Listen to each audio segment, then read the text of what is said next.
Hello there. Hi. Hi, everyone. Welcome to our webinar. I'll just give you a few minutes to let people join, firstly, before getting into it. I know there's a lot of people here from the US, so if you feel like shouting out where you're from, I see that Tony's already From Chicago.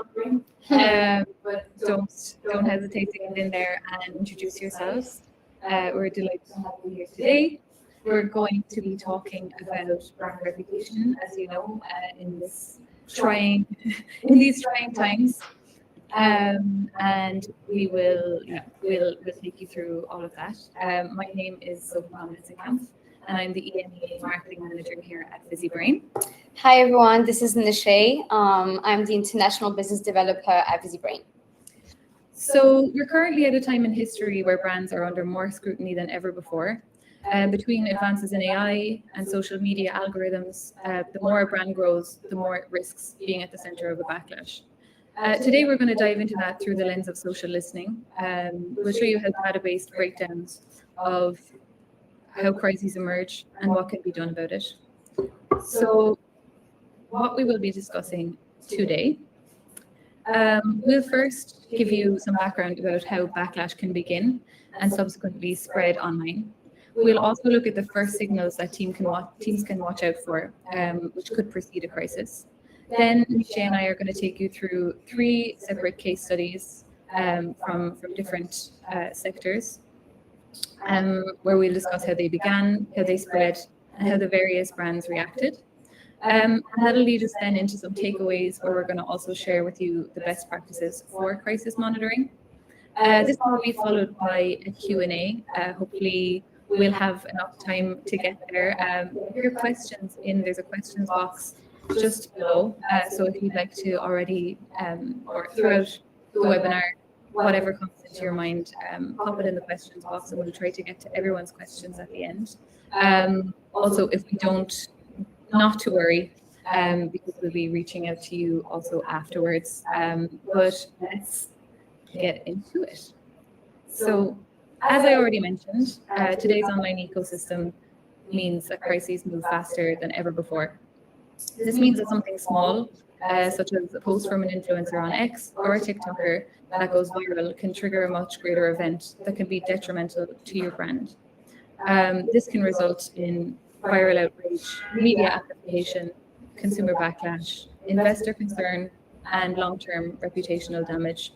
So it's really important to be well aware of how crises move so that we can prevent them and detect them much better.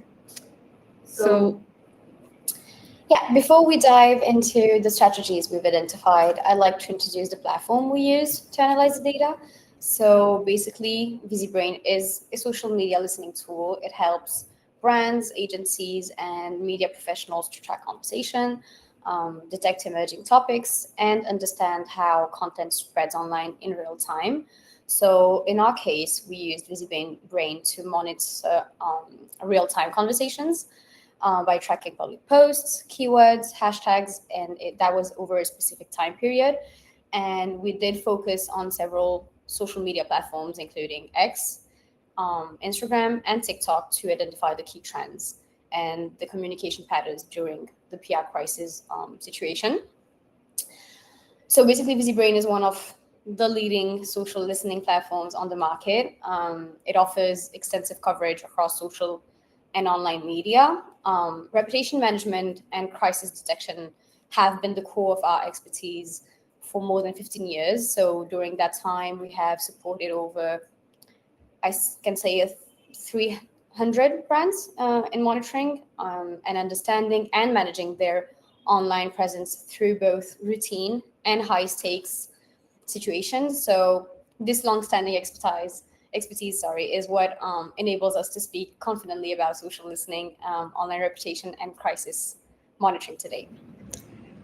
Just before we go on, I think there was an issue with sound. I've just unmuted myself, but maybe we might have to mute. Let us know if the sound is better now, and we'll take turns muting and unmuting.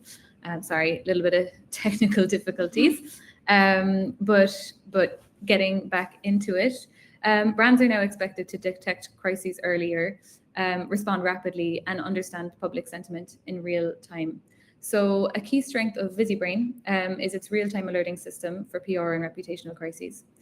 Alerts can be configured across any monitored platform, and that'll help communication and crisis teams detect sensitive conversations early and to react before any issues escalate. And we have a little example of one of our alerts there on the left. Okay, I'm seeing that it's not better, and it is. Oh, it is better. Okay, well, that's good. Great.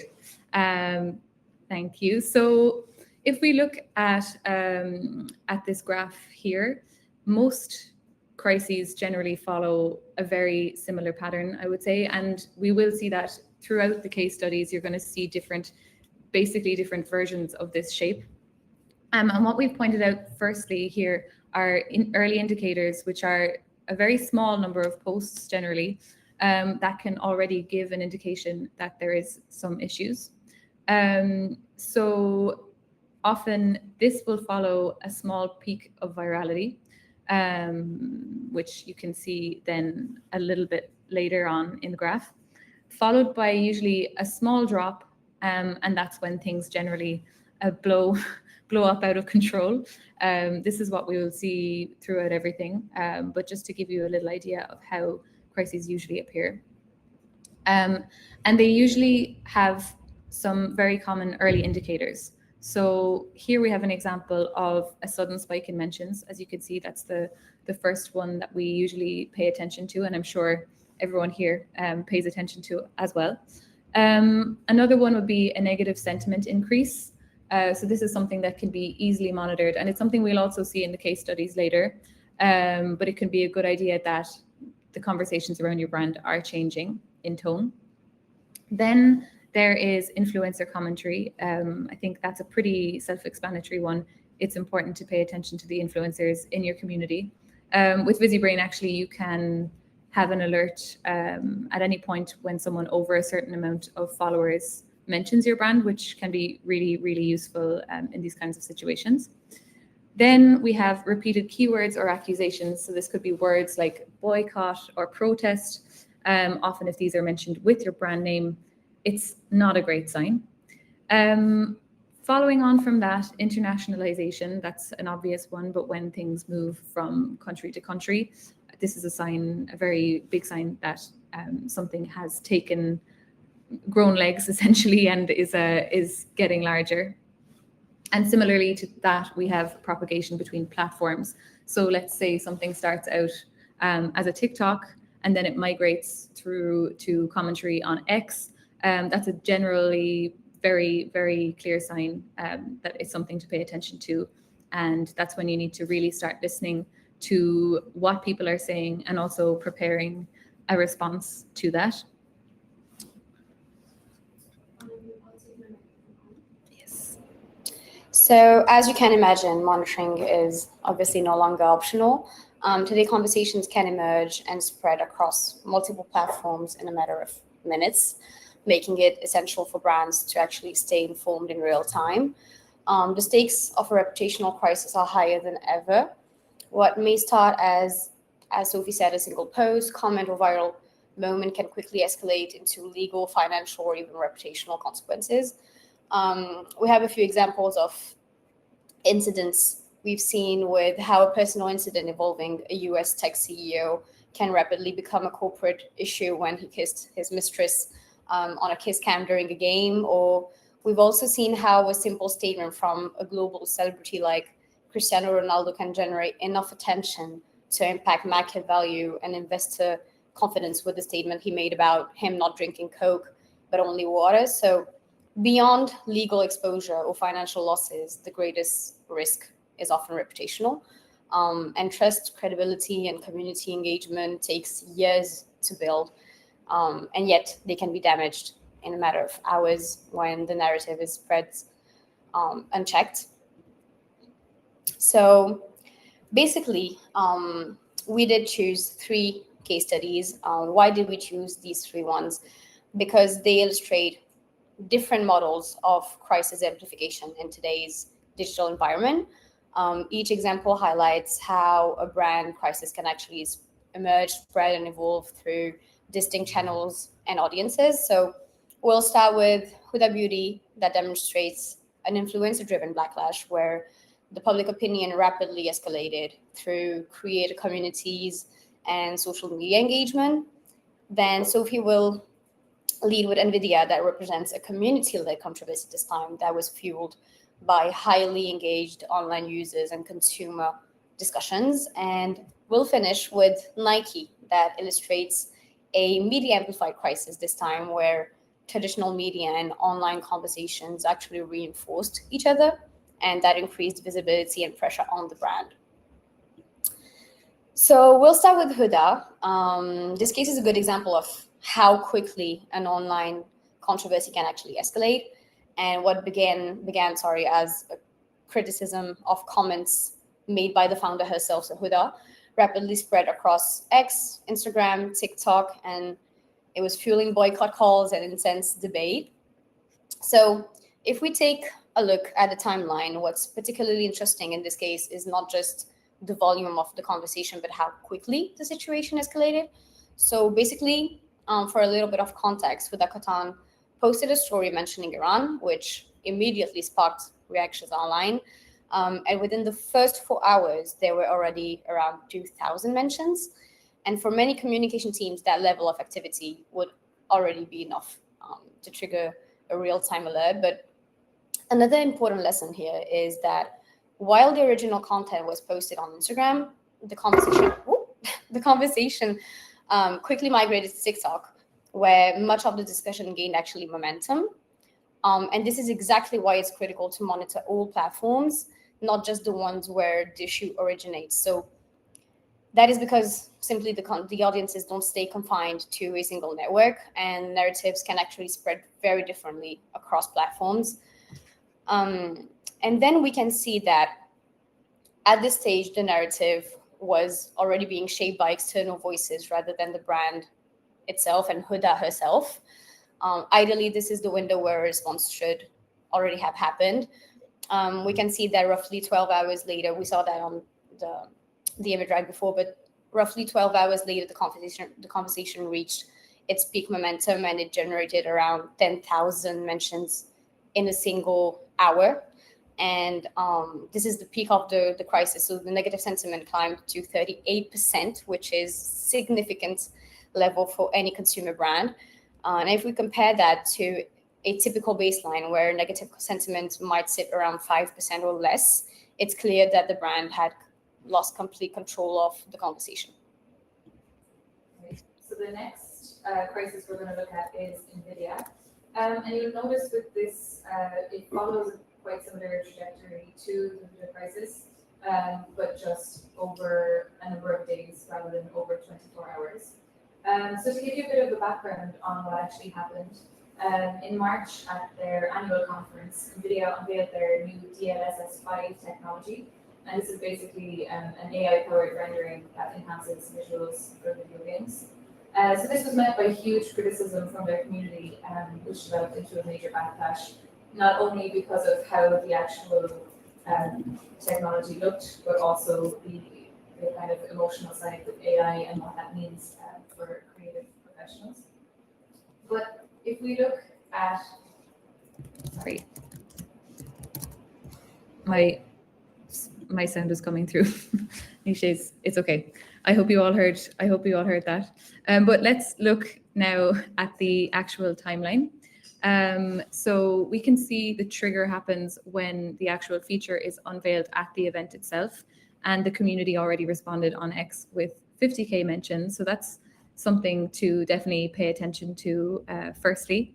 And then we can see that falling over the next couple of days, followed by a massive peak of 160K mentions on the 5th day of the crisis. And this is when basically tech influencers picked up on this, and backlash was picked up by wider media. So we'll see some examples of that in a second, but we can really take in that small peak at the start, followed by a little dip and then a major escalation. Ideally, it would be in the following days after the first trigger that NVIDIA would have had the time to respond, to show that they are listening to their community. These can be really useful moments actually for brands to show that they are listening. But instead, what happened was an escalation that ended up getting a little bit out of control. So on the left here, it's maybe a little bit small for you guys, but you can see that these are the reactions from the community on X, what came out first. We have firstly it's mostly meme content actually, just due to the sector, I guess, that it's in.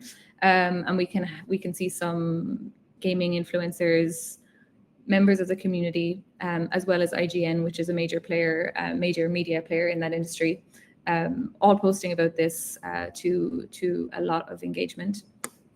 So these were the key amplifiers: gaming creators, tech commentators, and the industry media.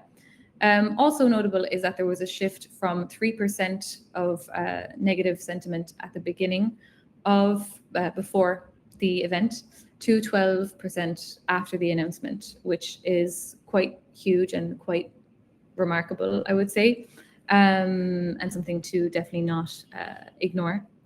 So the brand response was essentially non-existent. I think due to the fact that it was technical and emotional together, it made it quite difficult for NVIDIA to respond or to know what to respond to. But as I said, the discourse had kind of lost all control by the point where they would have responded anyways. But yeah, we can see here how essentially they ran out of time. I see someone saying non-existent response. Why? It's a good question. Essentially, I think that if there had been a response, it would have needed to be in the first days leading from that first sign of crisis that we saw in the previous post. So just here, so between the 13th to 15th of March, and then the conversation kind of gets out of control, essentially, and it's too late at that point for any kind of impactful response, I would say. They've kind of dug their heels into it at that point. If I can't really find a better way of saying that. But yes. So now, yeah. So third case study illustrates how a campaign intended to celebrate a community can quickly turn into a reputational challenge. So basically, during the Boston Marathon, Nike launched a billboard with the slogan, "Runners are welcome, walkers are tolerated." And although aimed at dedicated runners, the message was widely perceived as elitist and exclusionary. So what makes this case particularly interesting is how quickly Nike actually lost control of the narrative. So unlike many brand crises that begin with a mistake or a product issue, this one actually started with a campaign that simply failed to resonate with a part of its audience. So the message was intended to celebrate runners, but many people perceived it as dismissive. So the first wave of reaction came directly from the consumers themselves. Within a day, the billboard had generated around 24,000 mentions online, which shows how quickly audiences can actually challenge a brand's messaging when it doesn't really align with their expectations. And the real turning point came when the story moved beyond social media. So major outlets began to cover the controversy, exposing it to a much larger audience and generating over 1.6 million article views, which is huge. And at that moment, the discussion actually stopped being a marketing debate and it became a broader reputational challenge, an issue. And competitors actually and other brands joined the conversation. They created their own content and they positioned themselves against Nike's message. And once that happens, the crisis is no longer about what the brand said, it's about how others are responding to it. So this case actually highlights an important reality of today's media landscape. The brands are no longer the sole owners of their own campaigns. And the moment a message enters the public sphere, the consumers, the media outlets, and the competitors can all actually influence how it is interpreted and amplified. So, phone. Just yes. So when we analyze all these crises ourselves, and I'm sure over the course of the webinar you will have noticed as well, that there are a few clear patterns emerged. That the brands, even though the brands and industries and audiences were different, the dynamics of Backlash were remarkably similar.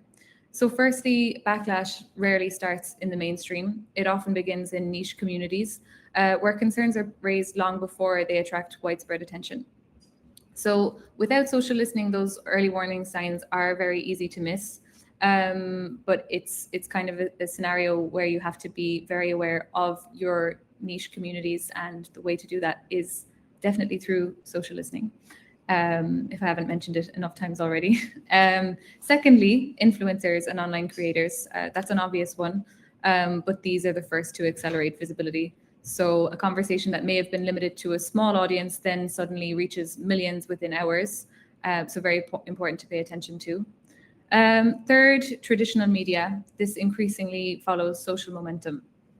So by the time journalists start covering a story, the narrative has already usually been well established online.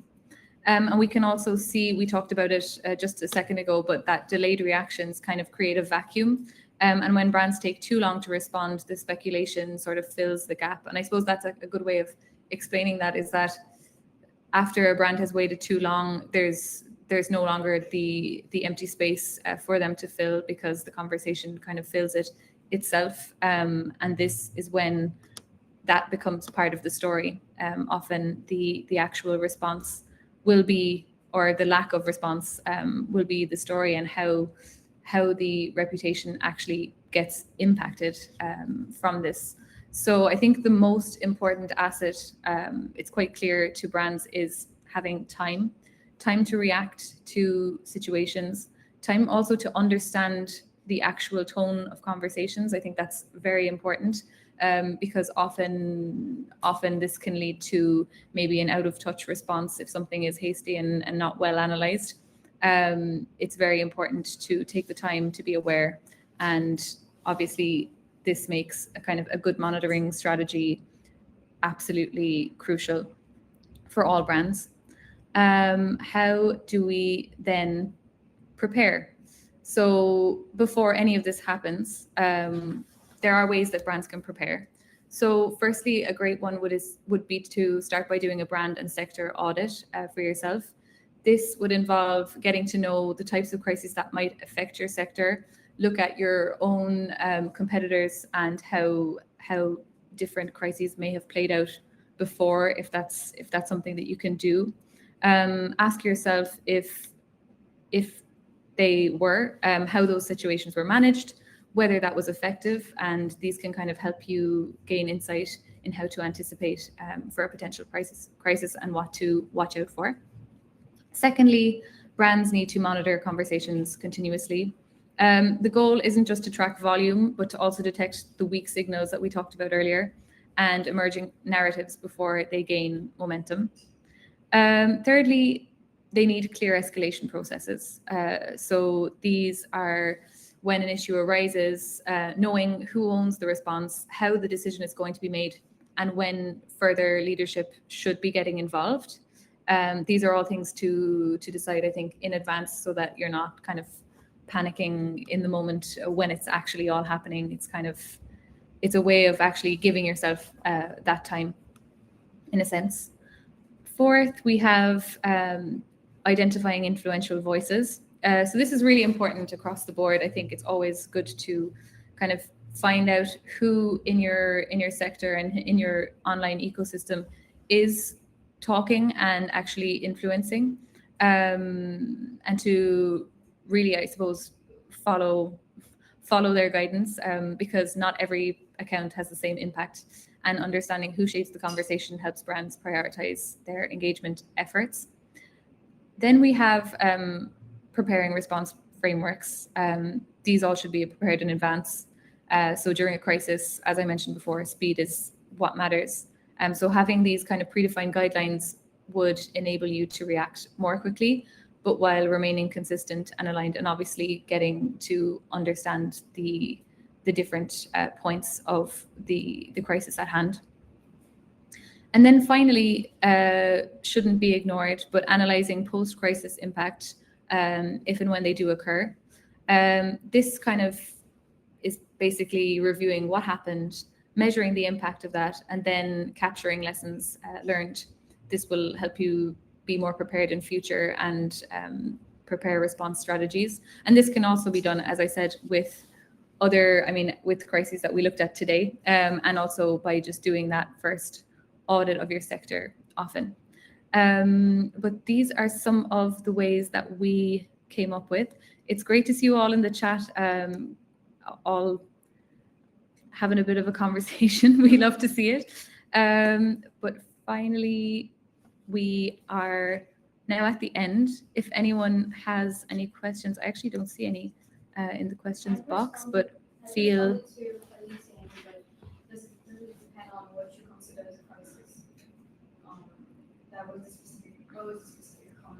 Yes. Yeah. So there was a question from Kelly about what doesn't that depend on what you consider a crisis? What was the specific comment that went ignored by NVIDIA's team? So it wasn't, I wouldn't say it was a single comment that was ignored.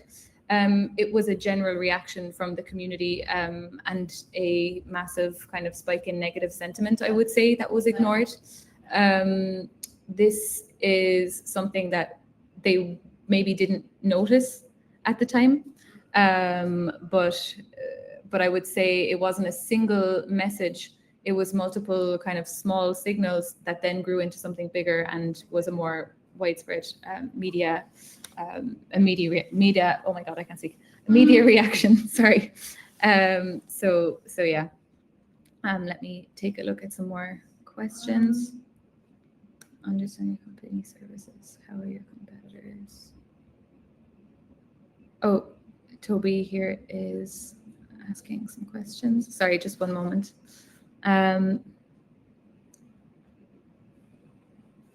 So if a brand, this is a good question, if a brand responds during the first wave, does the data show that they can stop the snowball from growing?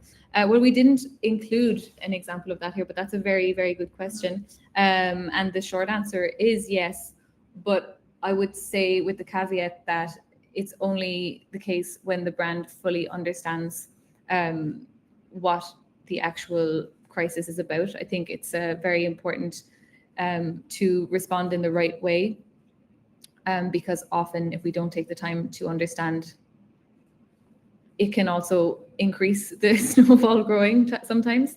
So that is an interesting one, and actually we'll get in touch with you separately also, because that's a more interesting one to dig into for sure. I'll also put in to the chat now a link to the study that this was all based on. So PR Crisis in the AI Era, if any of you guys would like to download it. I do see that we are starting to run out of time, but we will be taking your questions on, and Nishay will be responding to you all individually. So through email, if that works for you guys. Will the presentation be shared? You'll actually get a replay of this webinar after, so you can feel free. And we can, if you'd like to request it, Nishay is happy to send the presentation also. Oh, we're saying that the link isn't working. Let me quickly take a look. Okay. Just one moment. Here is, let me know if it's working now. Okay, it seems better. But to end it all, backlash is inevitable, but blindness is optional. So we hope to see you all back here for the next webinar. But thank you all very much. Thank you, Nishay. Ask any questions. We can definitely afterwards through email, even if webinar, so good, not hesitate to leave any last questions. We'll give Absolutely. them a chance. And there's Nishay's email there in the slide if you'd like to reach out at all. But thank you very much, and have a great rest of your day. Thanks so much. Thank you.